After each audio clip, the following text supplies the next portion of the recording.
Salut tout le monde, c'est Quentin. Aujourd'hui, je vais vous donner 2-3 petites astuces sur l'Apple TV. Certaines que vous allez peut-être connaître, d'autres non. On va voir ça.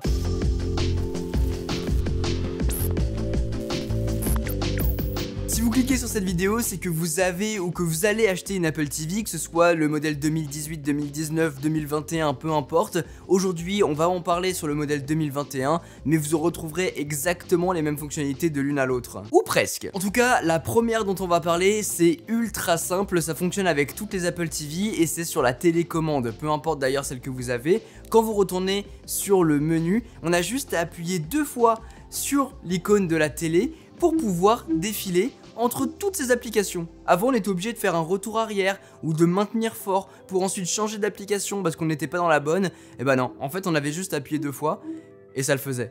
C'est juste génial. T'appuies, tu défiles et tu passes d'une à l'autre grâce au multitâche. Et d'ailleurs, sur ce même bouton, on peut rester appuyé pour afficher des paramètres supplémentaires, soit pour mettre l'Apple TV en veille, ou bien pour avoir accès à tout le panel HomeKit. Si votre Apple TV est connecté sur HomeKit, eh bien vous pourrez éteindre ou allumer les lumières pour gérer un petit peu votre environnement. C'est à ce même endroit qu'on peut aussi utiliser le AirPlay. Par exemple, vous avez des AirPods ou bien des AirPods Max que vous voulez connecter, ou un appareil en Bluetooth, eh bien ça se passe à ce niveau-là. Au moins tu cliques là-dessus très facilement en maintenant le bouton appuyé et comme ça tu peux faire tout ce que tu veux. Autre petite astuce, vous savez qu'au bout d'un certain temps, et ça se configure dans les réglages, eh bien il y a des vues aériennes qui défilent. C'est ce qu'il y a derrière moi juste ici, mais il y a une méthode pour pouvoir les lancer exactement de cette façon là. On a juste, quand on est sur le menu de l'Apple TV, à appuyer sur la touche retour sur la télécommande pour aller défiler là-dedans. Et d'ailleurs quand on appuie dessus, on voit en bas la région d'où c'est filmé et après on peut slider pour passer de l'une à l'autre. Au moins ça vous fait des beaux paysages et ça vous évite d'avoir juste un écran noir tout bête. On appuie sur le bouton de retour pour les lancer au lieu d'attendre 30 minutes ou 1 heure. Si vous avez l'Apple TV, vous savez que c'est insupportable d'écrire avec les molettes, que ce soit avec la dernière télécommande ou bien celle d'avant. Eh bien il y a une petite astuce sur iOS, si vous avez un iPhone avec vous, eh bien vous allez pouvoir aller dans l'onglet recherche et ensuite un pop-up va apparaître sur votre iPhone et comme ça vous allez pouvoir écrire et rentrer une recherche directement sur votre iPhone au lieu de défiler avec les touches.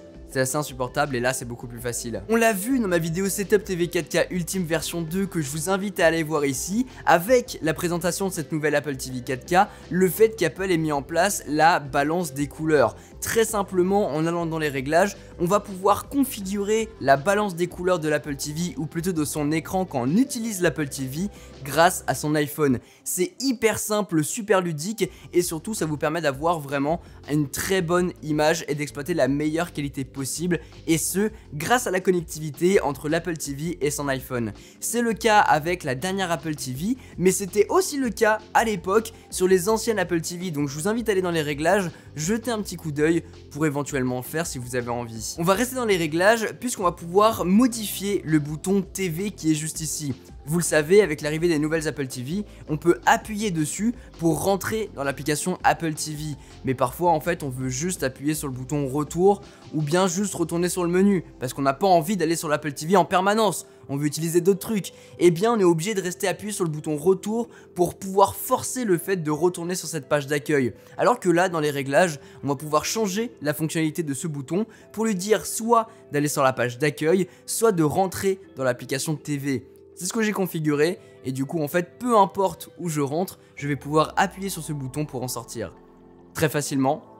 Il faut le savoir. Finalement, pour les plus gamers d'entre vous, ceux qui adorent jouer à des jeux iOS ou bien même qui ont le pass Apple Arcade et qui veulent jouer sur l'Apple TV mais pas tellement avec la remote, eh bien vous allez pouvoir connecter une manette Xbox, une manette PS4 dessus, très simplement dans les réglages, on a juste 2-3 boutons à le faire, on la connecte et le tour est joué. Et comme ça, on peut jouer sur l'Apple TV avec une manette Xbox. C'est juste génial. Mais il faut le savoir encore une fois, si jamais vous le saviez, n'hésitez pas à me le mettre dans les commentaires. Et puis même, si vous avez d'autres astuces comme ça à nous partager, n'hésitez pas, ils sont là pour vous. Et comme ça, vous allez pouvoir le partager pour le plus grand nombre. Merci d'avoir suivi cette petite vidéo. Si jamais elle vous a plu, n'oubliez pas de mettre un gros pouce bleu, de vous abonner et d'activer la cloche si ce n'est pas encore fait.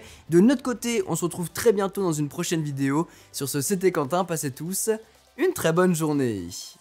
Tchou!